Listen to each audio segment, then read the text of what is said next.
Okay, we're on. We're on the air. Finally. All right. Hello, everyone. Hope you're all doing well. Sorry for the bit of a delay here. I was just doing things.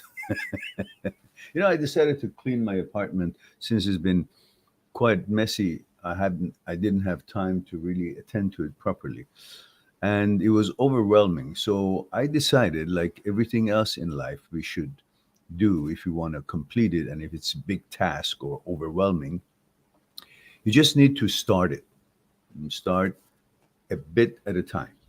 If you look at the whole big project or the whole problem or the whole challenge and try to digest that whole thing, how am I going to deal with that? It's going to be a little bit overwhelming and discouraging. What you can do is chop them into pieces, meaning, I'll just do this part. That would be the project for today. And when you accomplish that, it'll encourage you because you finished something, you accomplished something, you feel good about it. You see a change, you see an advancement, a progress. And that fuels you for doing the rest of the thing another day. But make it in segments so you can complete that segment. So it'll give you that satisfaction and the encouragement. And visibly, you can, and visually, you can see that you're actually making a change in that whole big mess, whatever it was. So I decided to do one side of the half a side of the countertop in the kitchen. That's cleaned up, the stuff thrown out and clean up, wash underneath it. And then the next side, and then the next side every day. So within the last, 4 days, I've done the kitchen, I've done the bathroom, and I've done the bedroom. So little by little, I can see it can be done. That itself works a lot. That's how you encourage yourself to complete something that may seem to be, wow, how am I going to deal with this? Now, whatever that could be, this was an example for you to digest what I'm trying to say, but you can apply it to anything else. It could be study, getting ready for exam, and you look at the whole book and say, oh my goodness, how am I going to learn this? Don't worry about it. One chapter. One chapter is all you want to do. Or if it's a project, some kind of a computer program or some kind of a, I don't know, sales activity that you got to have. I got to make a quota this big. Don't worry about it. Do just one sale today, just one sale, or this week, or whatever it is, the time frame that you want to set. Anyhow, that's what I've been doing. So here we are. Let's see what we have here. We have whopping 4 people here. That's encouraging. But we have 11 questions. I wonder how that works. Maybe each one of you have had like 3 questions or something. So we have rolling on here. And for the life of me, I can't understand why this thing powered by StreamYard here rather than my own logo. I'm still paying the same amount. No, I gotta check that out. All right. Rolling on says, hi, Meran. How are you doing? Thank you very much, Rolling on. Good of you to show up and join us. Aaron Swish Sweetmas. Okay, I'm gonna butcher that. Says, hey Maran, I have a question. How come something can be very disgusting when you think about it, when you think about in some sort of way, but at the same time, the same thing can be really arousal when you think about it. What DFT? A male 23 from the Netherlands. Listen, it's not particular. I really don't necessarily get it. But the thing is, you're not getting arousal for that disgusting thing. That disgusting thing represents a, if I'm assuming what you're saying, that disgusting thing to you, it represents a association of the concept of sex. And that association is what you get arousal. In other words, if I see, let's say, a horse and a mare are, yeah, you may get arousal. Does that mean that you actually want to do it with the horse or the horse doing it to you? No, it's the concept of sex that the information of the concept hits your brain and the brain associates that with the sex that you prefer that turns you on. That concept is turning you on, not the actual action. So that's pretty much short of the long. There's so many interpretation and translation and triggering and referral of the actual what arouses you in the brain that you're not aware of it. But because visually you're seeing something or thinking of something, you think that is what gives you arousal because you're focused on that. Yet it means and associates and triggers and connects to actually something that your system gets uh, gives response arousal response, and that's not what you're actually looking at or thinking of. It's a concept of it that according to what it is that makes you excited, that concept associates itself with that, and that makes you feel however you feel. All right. Miyamoto G. Oh, Miyamoto, if it was Musashi, then we would be talking about Sasaki Kujuro and Miyamoto Musashi, the two famous samurais of the old Japan history. So I wonder where you got that name. Are you Japanese by any chance? And Miyamoto says, live stream today, didn't expect. Thank God I received notification. Yeah, I'm glad you received notification because YouTube is terrible in sending you notification. Nobody really actually knows we're on. Look, out of how many millions of people, 9 people here. Why? Because nobody really sees it. I don't know. I have no idea how it works. And Miyamoto says, hello, Meran. Last month, I complimented my friend about his eyes, and another friend of mine called it gay. So they can call whatever they want. Who gives a shit? And another friend of mine called it gay. And from then, they started jokes on me, really struggling from this. Anyway, to overcome this, anyway, to overcome, what do you want to overcome? Somebody's eyes are nice or beautiful.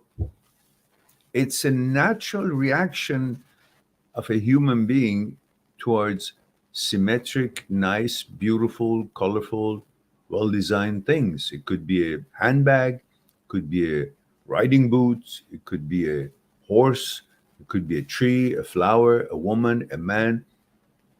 It's just a notification of something that is symmetrically or aesthetically is made well.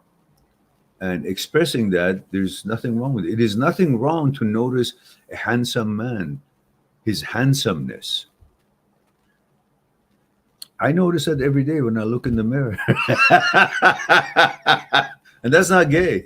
Hey, it's a handsome man here. Stop that bullshit. You can look at someone and says, good looking. Yeah, he's good looking. And I'm proud of it because he's my species. He's a human being and he's my gender. He's a male and he looks good. Great. That gives us all kind of a elated feeling that we're a good looking bunch, we men. So that's how you look at it. So you look at there's so many men in the history that they had charisma, looks, and we learn from them how to behave. For example, in 007 movies, Sean Connery was always my role model. The gentlemanly, the strength, the manlyhood, the way he would interact with women. We were learning as we were growing up. Now you don't have these teachers anymore. Everybody's supposed to be nobody. Every gender is supposed to be no gender. So it's just confusion. And you need to stick with what it is and be open to the fact that, yeah, we learn from other men. They're good looking, dress nice, and we learn how to dress and with what we prefer, what we think is chic, and how they behave with women. And we learn how the women react to that behavior, and we refine our own behavior. And that's perfectly normal. What you did is perfectly normal. And what those people are doing, they're actually a little bit being silly, and they know themselves that it's got nothing to do with that. But some people feel if they put other people down for one reason or another, they make them feel more manly, or they make them feel bigger, stronger, or better. It's like, there are two ways of having the tallest building in town. One is to destroy all other buildings. You end up with your own building, which is the tallest because no other building exists. The other one is keep building your own building. Many people don't have the talent to build their own character, build their own building. They don't have it. They can't. They just don't have the ability. They don't have the desire. They don't have the power. They don't have the motivation. They don't have the know how. So what do? They destroy other buildings because that's the easier thing for them. Anybody can destroy anything, but it's hard to be an expert to build and accomplish something. So think of it that way. It's not your shortcoming, it's their shortcomings and their rather weakness in their personality and character.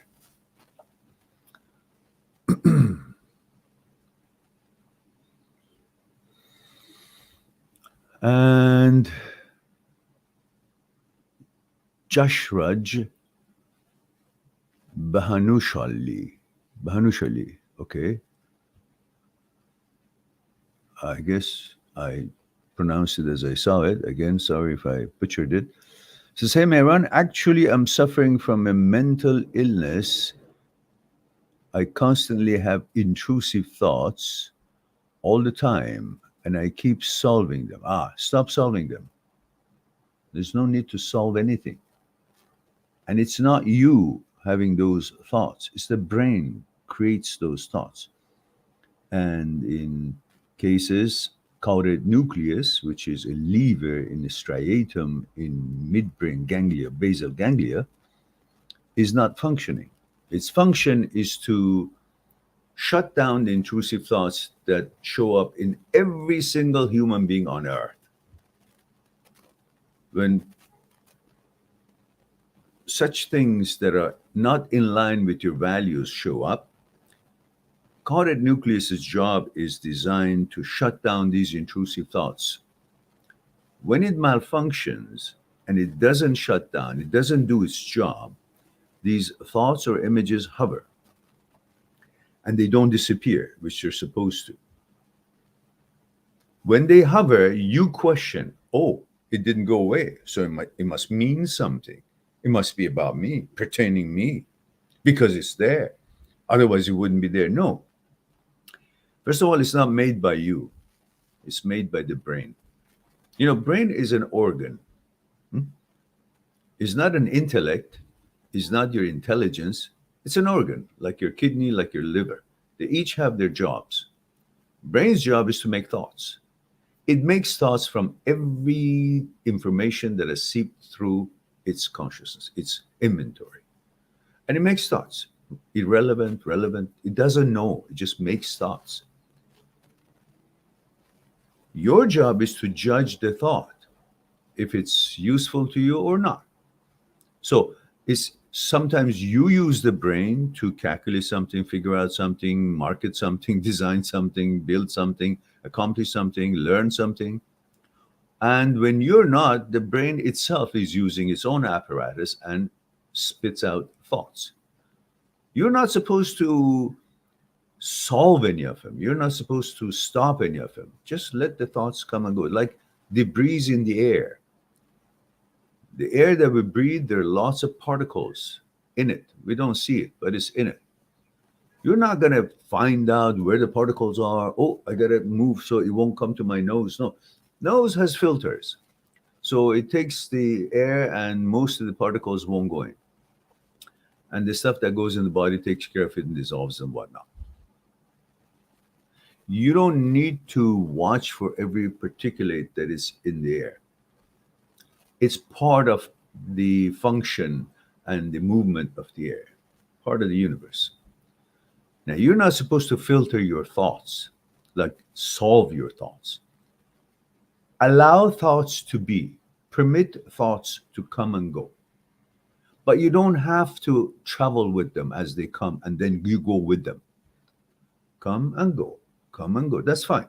You just pick what's necessary for you or what's useful, or you just use the apparatus of the brain to do your own calculation or come up with your own ideas for whatever you want to accomplish on that day, and you go about your business. And the other stuff is coming, but you don't have to pay attention to it. Look, I had the saying that's maybe pertaining this as well. Life is an illusion. The illusion you focus on is the reality. So these thoughts are there. The thoughts that you focus on become something that, oh, it exists, it's important. But you don't focus on it like thousands of other thoughts a day. It just comes and goes. There are 80, 90,000 a day, 1,000 thoughts a day is being produced by the brain. You're not aware of most of them. They just come and go. But suddenly something that is not in line with your values and shows up and you, oh, trigger, oh my goodness, that affects my personality, character. And, our ego is supposed to be, oh, I'm this, I'm that, I'm alpha male. So what did that thought mean? Why did it show up in my brain? Alpha.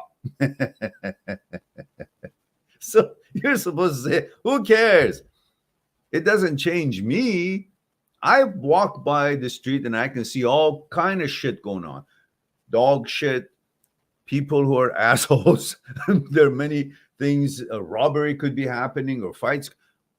I don't have to be concerned with everything that I see. I let them be. I just go about what I need to be going, where I need to be going, what I need to be doing. So thoughts too, they come, they're there, thousands of them. You're not supposed to be trying to figure them out or solve them. You don't give them importance. You just choose what's useful, what's not useful. And all the time, the only useful one is the one that you create, you instigate. And that's not by chance, by purpose, like you need to do something, so you come up with ways of thinking, figuring it out. The rest of them are all intrusive. Almost every thought that we don't want, every thought that you don't want, even after it shows up and you say, oh, I don't want this thought. Even if you thought of it, but it's a thought that you don't want, it's not your thought. It's intrusive thoughts. And intrusive thoughts are not you. Because in general, you're not thoughts. Thoughts are not you. You're not the brain. And brain is not you. If you look at Dr. Schwartz's brain lock, and you're not the brain, brain is not brain is not you, video or books, you would understand that it's very simple to realize that brain is not you, you're not the brain. I have a video on this topic. It's about 45 minutes. It's called You're Not the Brain, I think. Just hang on. It's an elaborate one. It talks about the dualism and materialism.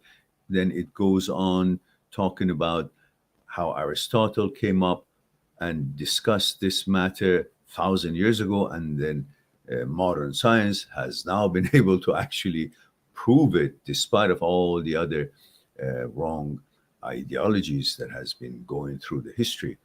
And it talks about Dr. Speary's, a, a well-known neuroscientist and neurosurgeon, experiences, Dr. Penfield, Dr. Owens, Dr. Libet, and these brilliant neurosurgeons and neuroscientists, their experience and their experiments shows clearly, clearly, beyond the shadow of the doubt, by way of research and modern science, not philosophical point of view, that you're not the brain and brain is not you. And I have proven that in many of my videos. Hmm?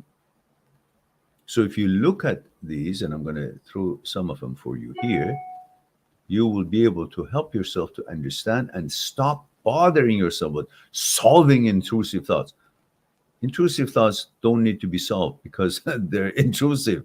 Why do you want to fiddle with them? There's something that is not in line with your values, and they're undesirable, unwanted. You did not want them. And even if you think that you instigated showing them, having them show up in your brain, you don't want them. And that's all it matters. Let me get you, there it is. You are not. There we go. This is called You Are Not the Brain and the Brain is Not You. OCD, HOCD. So here we go. That's the first one. And then there's also another video that is called, I think it's called Watcher or Controller. So the controller. Let's see. Oh, Watcher. Use an experience in quantum physics laboratory type of thing, and it's quite brilliant, if I might say, if I might say so. Where is it? Watcher. What is the watcher and the watched, observed and the observer? That's a very good video for you to watch as well. So it's just informative. I put it here. Just selective videos. But I still am looking for, oh, I know which it is. I know which it is. I think it's called Observer. Yeah, I think it's called Observer. HOCD, you are the observer and not what your brain say. You see, it's a very good one, actually. You are the observer, not what your brain say. There are a bunch of them, but there's one long one. I'm going to put that in. Excuse me. Why the observer moves away from the observed. What is the watcher and the watched? Okay, that, put that. This one is a complete of the 4 videos that I have on this topic. It's a long one, but hey, I like talking. So you might, have some popcorn and tea and watch the damn thing because it's actually interesting. So now, let's move on to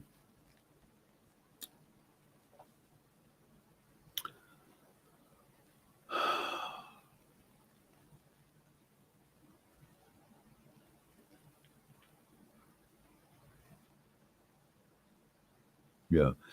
He says, keep solving them, thinking if I won't do, then it will become real. No, no. There is no thought on earth ever in 1,000,000 years plus can ever become an action or become you, because it is only you, the power of you, your awareness, you, not the brain, not the thought, that can allow, facilitate, and permit any thought ever become an actuality or action. Only you, not thought by itself. Thought by itself, brain by itself, has no power whatsoever to turn any thought into actuality or reality. Only your awareness would allow it or not.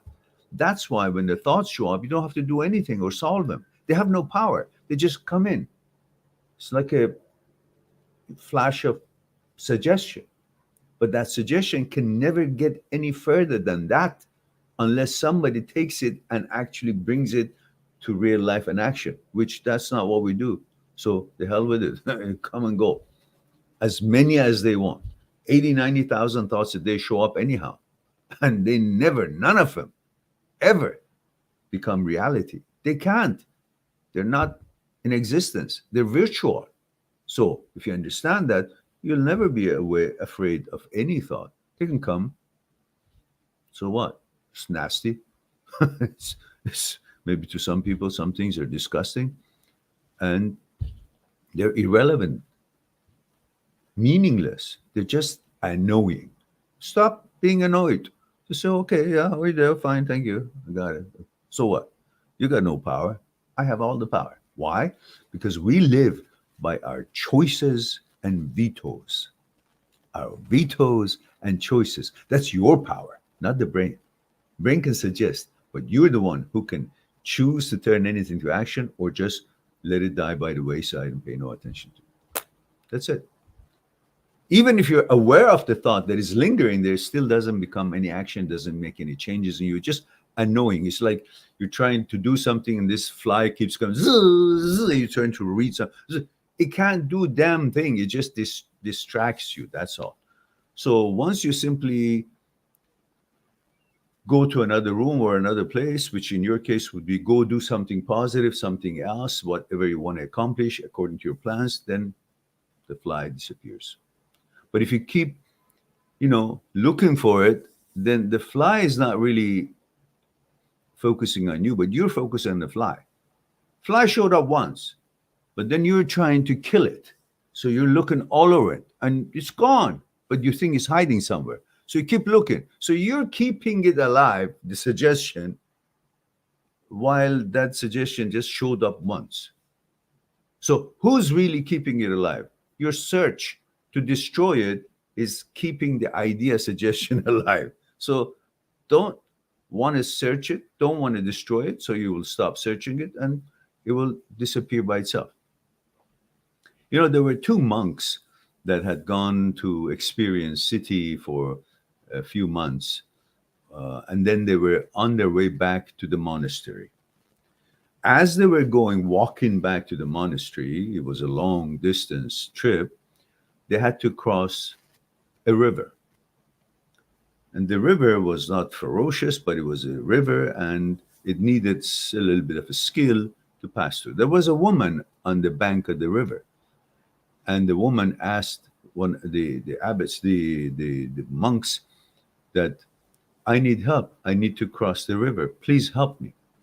One of the monks says, okay, jump on my back. I'll carry you to the other side of the river. And the other monk says, oh my goodness, yeah.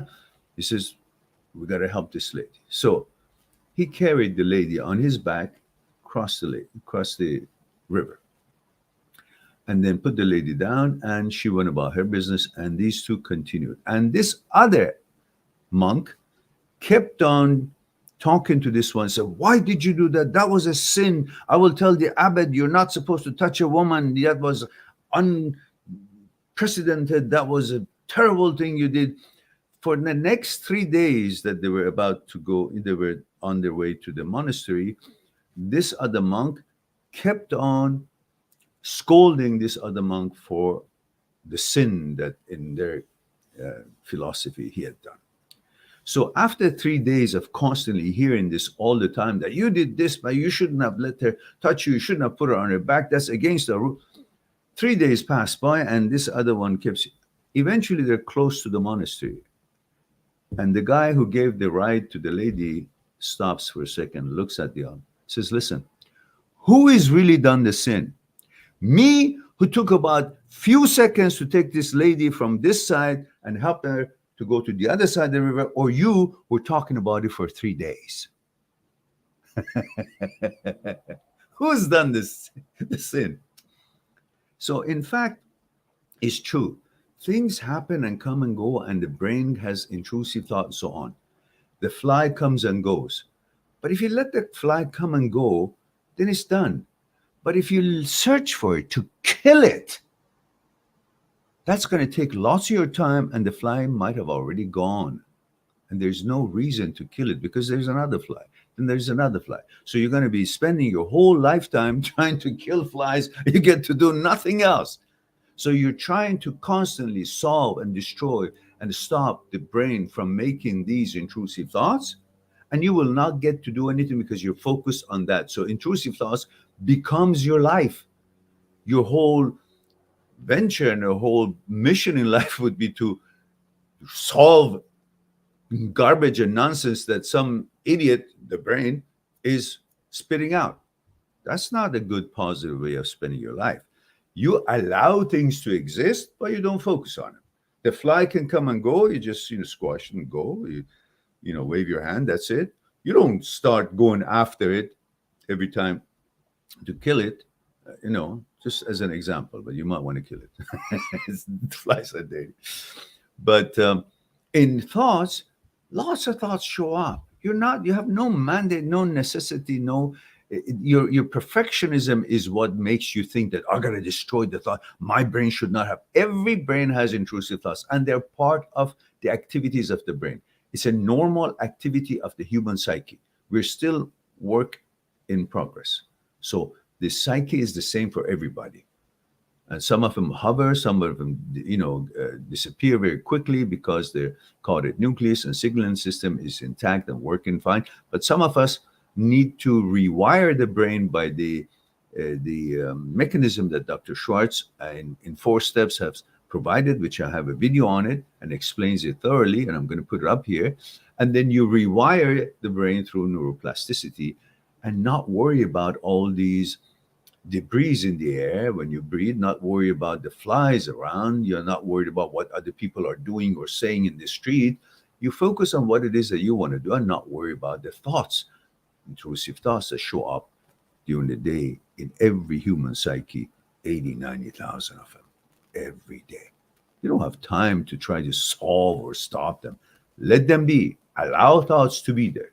Permit them to be. But you just choose what you want to focus and do and spend your energy, or veto and not. That's all. That's your power and not the brain. All right. Stephen Lowe is here. Stephen, male 42, Los Angeles. Hello, Stephen.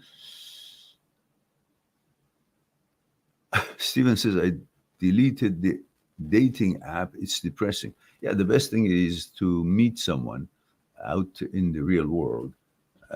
Some opportunities show up, places you go, and just, be, on the lookout. The dating apps maybe is a good waste of time sometimes, and maybe happens, but seldom really works. It's always better to see someone in interaction with them in reality, and that's a good way to go. Steven says, I joined a yoga class.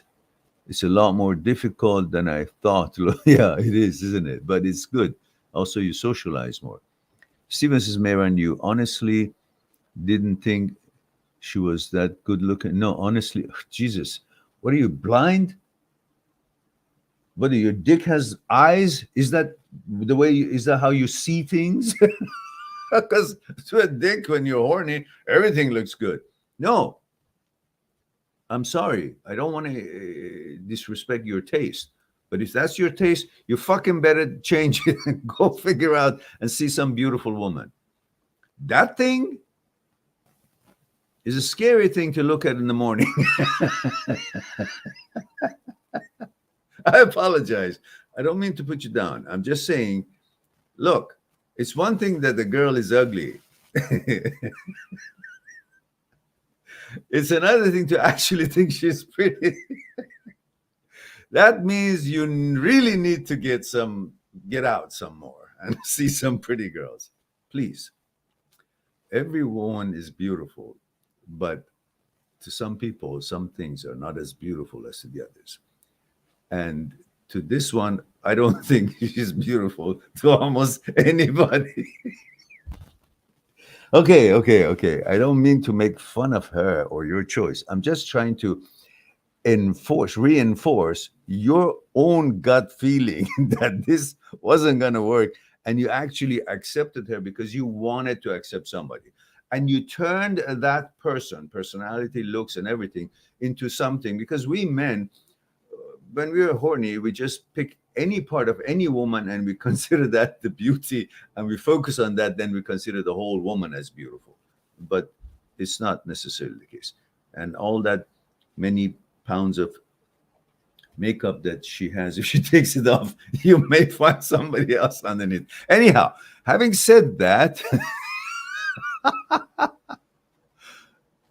no, I was not saying that. Listen, Jack, I have a taste.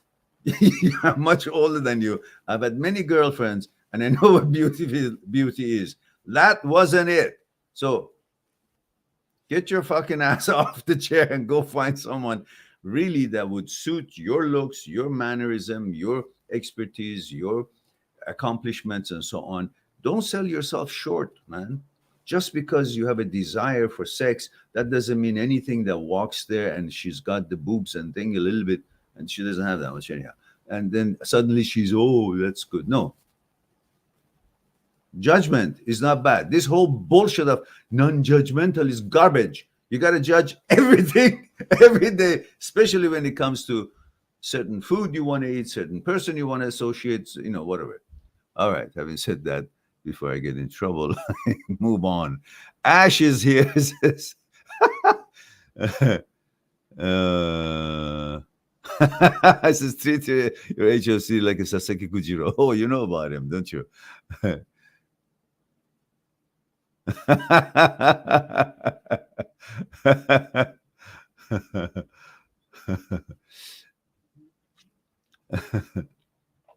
But as you know, Sasaki Kujiro was the younger one who was impatient and waiting around, and Miyamoto Musashi was the older, experienced one who was 3 hours late and coming by a boat on the shore. So by the time he got to the shore, the place of duel, Sasaki Kujiro was impatient and uncomfortable and wanted to show off in front of the shoguns and all that they were all watching. So he just made a fatal mistake by being nervous. And that nervousness slowed down his speed in a way or distracted him. And Miyamoto Musashi just cut him down. All right. Short of the long story. And Namita says, hello. Says, long time. Yes, I guess. How are you? Thank you very much, Namita. And thank you for being here.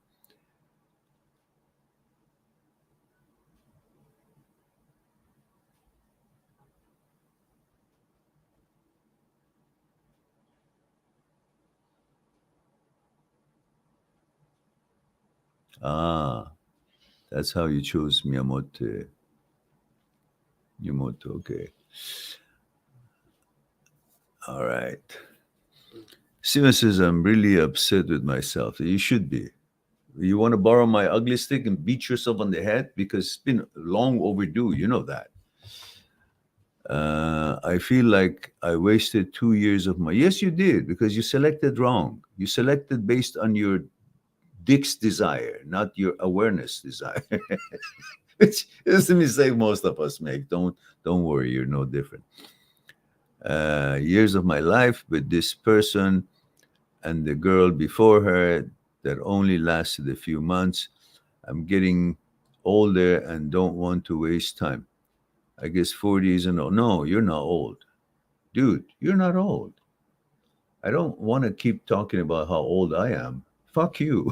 But even me, I got many options. And, keep yourself in shape and keep your chin up and be selective. And no matter how desperate you may feel, be selective and don't short sell yourself.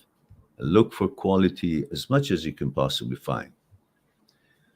So you'll be all right. Just mingle and take care of yourself. Go to the gym and do meditation. Take care of yourself. Um, do some nice things for yourself. Get to know new people. You know, different occasions, different circumstances, different venues, and then don't get bogged down with the ones that you used to know and the rest is more difficult. No, it's not. It's far better to start anew than continue on the bullshit of the past. Chris says, good evening, Mehran. Chris, 32, male from England. Good to see you, sir. Thank you, Chris. Good to see you as well. Patrick Chaurasia says, HOCD Intrusive Plus. Okay. I've got ants on my computer. When the weather gets warm, you get these little ants showing up. Namita says, I guess, can you tell us how to rebuild trust with someone as someone who has trust issues?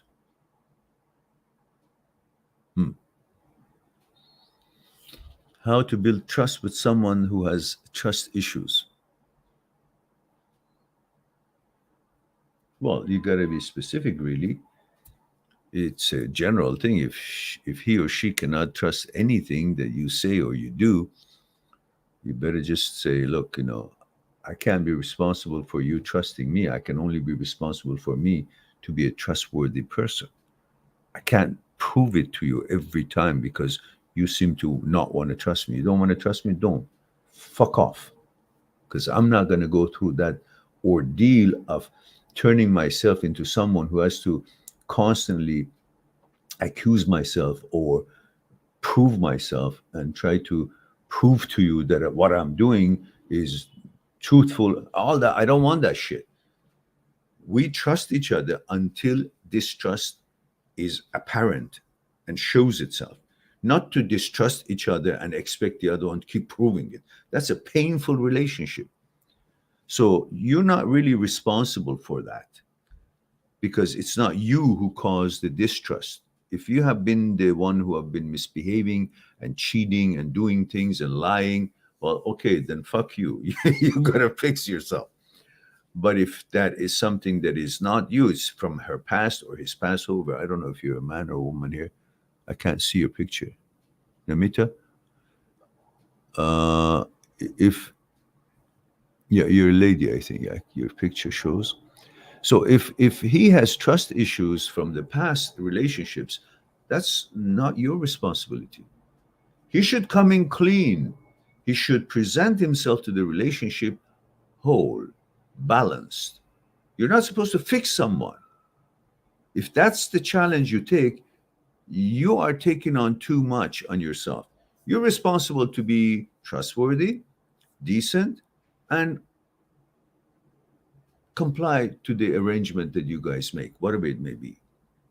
And he's the same. You're not supposed to constantly prove yourself to him because he has chosen not to trust you because of his past. Well, you got to go fix his past first, meaning fix his brain, and then come in clean, in even keeled, rather than expecting you to do the work.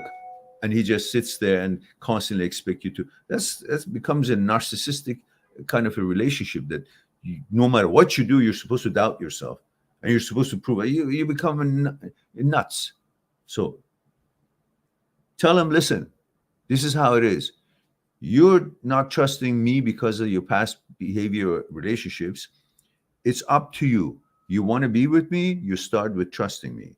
And if we don't, if we misbehave, or cheat each other, or somehow we're lying, it will become apparent.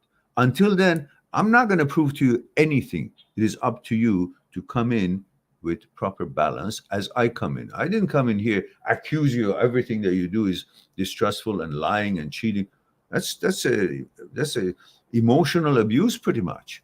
So put that responsibility on him. And if he's going to put that responsibility on you, that's too much. And you say, listen, I'm sorry. I'm not going to sell my soul just to be with you. You go fix yourself and then come and we'll talk again. we'll maybe pick up where we left off.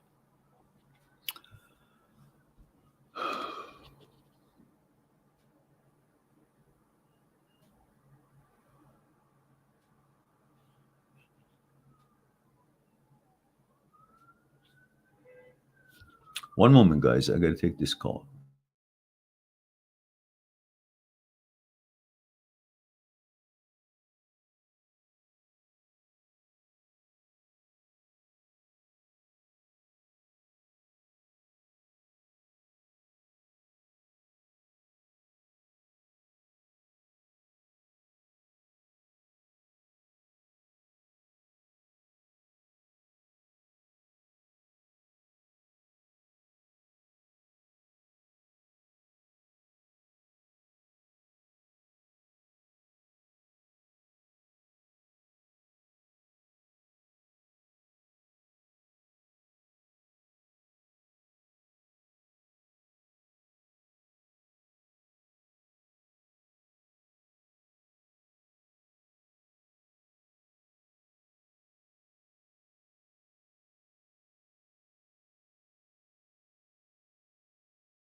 Okay, sorry about that.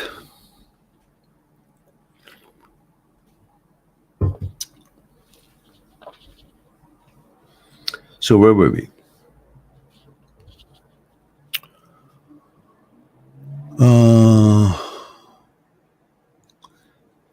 Ash says, Miriam, please go into some depth for us about just how powerful people with OCD can become when they learn to overcome it.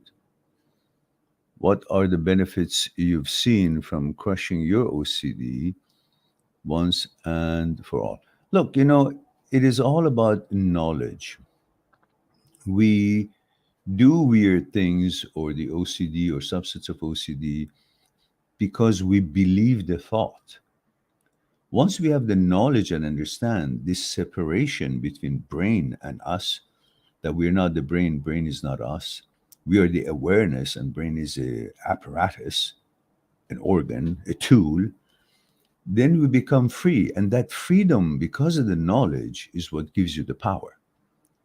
So that's why you become powerful, because it's like somebody's been fooling you all along, and now you figure out that that is a spy, that is a foolish person, that is a person who's not honest, and you've been believing it. That knowledge gives you power, because no longer you're under the influence of that person that is not, um, it's not, it's not balanced, it's not honest, it doesn't have your best interest in mind. So it's the knowledge that gives you that power and the confidence. There's so many things in life that wants to fool us and trick us. And when you get the enough knowledge that you won't, then that's great.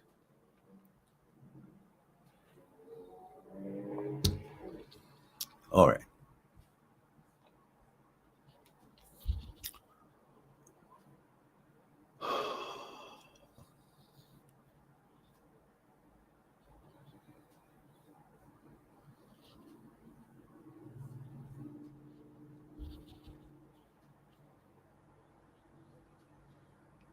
And Miyamoto says from then, okay, okay.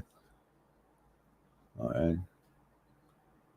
Jashiraj says, often watching law of attraction things, your brain creates you. Okay.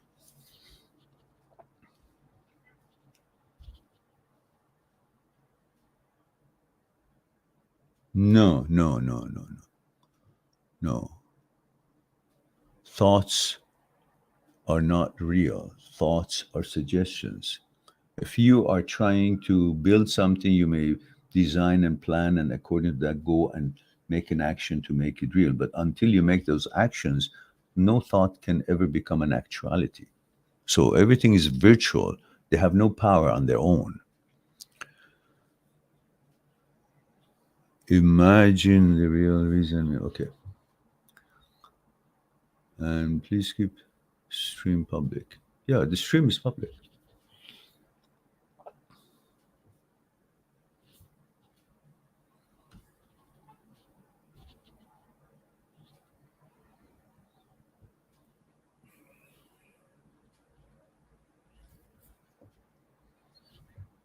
All right.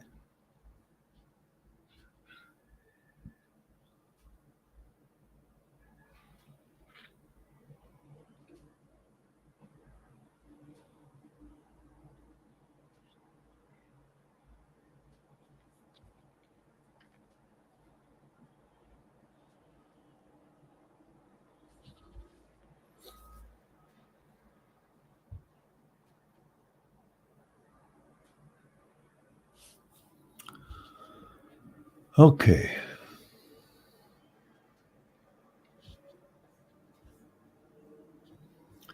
Sushma says 18 male from India, sir, suffering from HOCD since past 4 months. I know it's a malfunction, but loss of attraction towards female and so low libido feels very bad. Don't know when it will come back. Don't worry, it hasn't gone anywhere. It's just you're distracted by this, trying to solve this HOCD, and you think it's gone somewhere. It hasn't. It's like a window that's got lots of debris and fog on it, and you can't see all the trees and the ocean beyond it. But the trees and ocean are on the other side of the window as they've always been. You just need to clean the window. That's all. So you need to understand about HOCD and understand it's the glitch of the signaling system of the brain. And once this knowledge takes place, then you learn how to rewire your brain through neuroplasticity with all these information, the videos and research of Dr. Schwartz, Dr. Philipson, Dr. Jan Weiner, Dr. Speary, Dr. Penfield, Dr. Owens, Dr. Libet, all these experiences which have videos on them and they're available will help you to get that knowledge, and that knowledge cleans up the fog. And you'll start thinking and seeing that I don't give a shit what thoughts shows up. I am who I am. Thoughts cannot change me because thoughts had no role in making me when I was being made in my mother's womb. There was no brain involved, so there was no thought involved to make your gender. Your gender is biologically done through your chromosomes and is all done. That's not going to change by thought, as it never had anything to do when it was being made by thought, with thought. So it's all intrusive and distraction. So you clear that up, and eventually it rewires itself and functions as it always did and supposed to.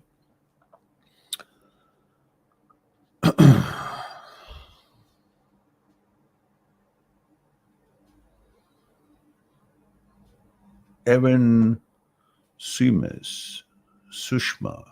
Yes, okay. And Sushma. I don't know what that is. Oh, Sushma. Oh, I see. Someone. You're talking to somebody else. Okay, I got it. All right. We've been here for an hour or so. I think we have answered all the questions that we could. Then everybody's talking to themselves, and it's good. Rahul is here, 32, India. How are things, Rahul? What the situation is with your wife? Says here it is. Rahul says, hi, sir. Rahul, 34, India. Wife is with me since last 5 months, along with my daughter, but our relationship is not having intimacy. She's behaving poorly, purely professional, and seems not having any attachment. Well, you can talk to her and find out if there's anything that you could resolve, because that what happened then last year, it can't be really the only trigger for her. You might want to be kind to her and ask her to please explain what are the things that concerns her. So if it's my responsibility, I will fix it so we can have a normal life. And I want to win your heart again. So you got to communicate with her.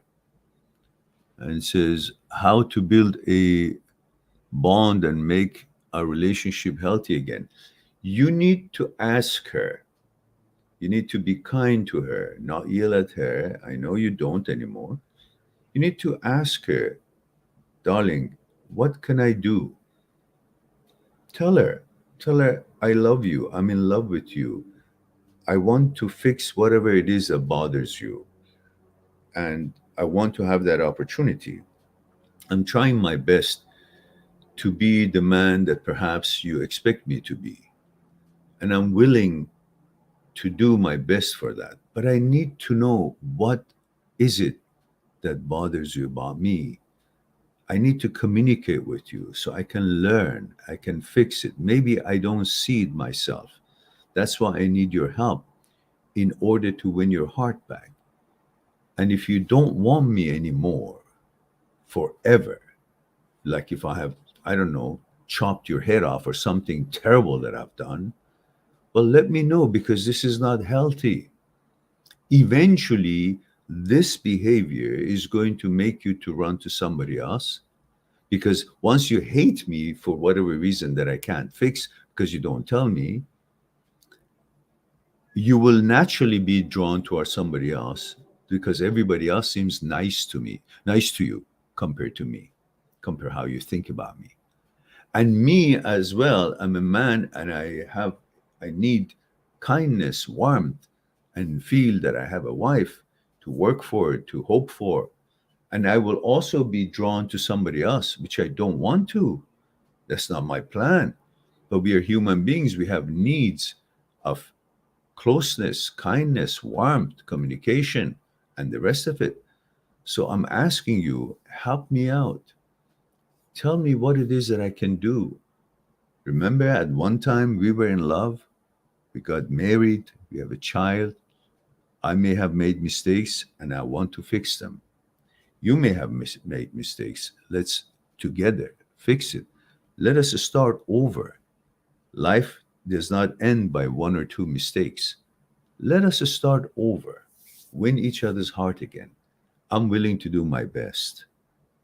So you talk to her like this and see how she comes up with, because you need to help her to feel trustworthy, to feel that she can trust you to tell you things. But don't get upset whatever she says.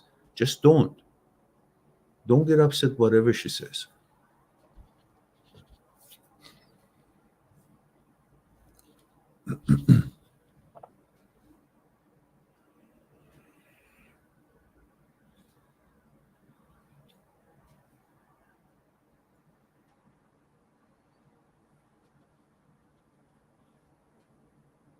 Mhm. Okay. All right.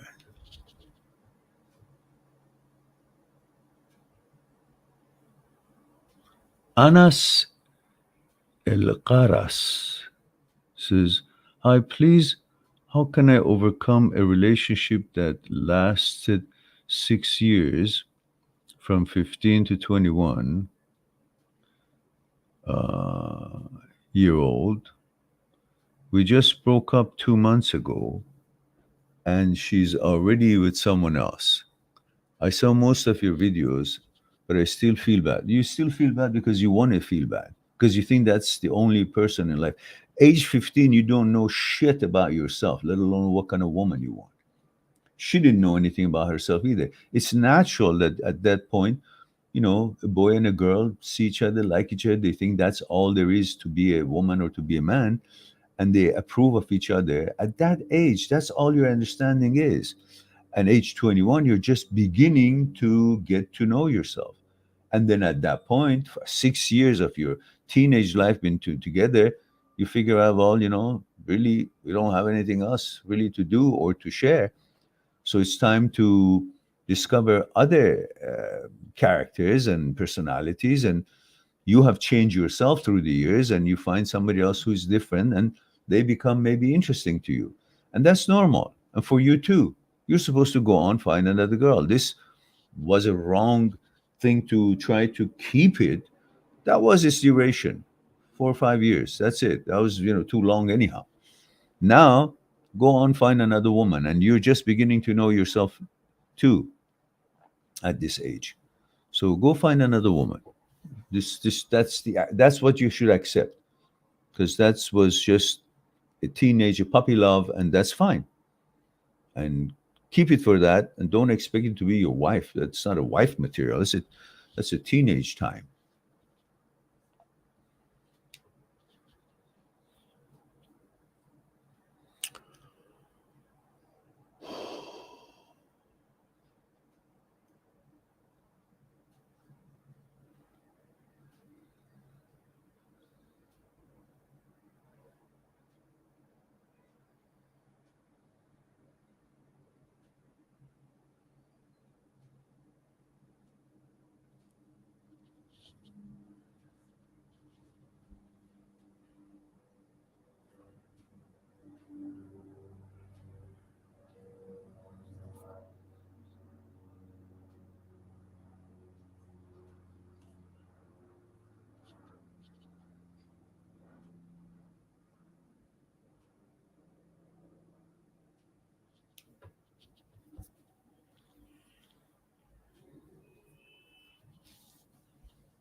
Okay, guys, it's 1 hour and 11 minutes of answer. We've answered all the questions. So it's time for me to say I love you all. Thank you very much for being here, giving me the opportunity to share a thing or two with you. I look forward to our next live stream. In the meantime, be good to yourself and to the others. I'll talk to you soon. Bye for now. Subscribe on my channel, visit my channel, and go through the videos that you might be interested in. Mind@seekstruth.com is making it one step away to talk to me one-on-one on Skype and discuss what concerning you. I'll talk to you soon.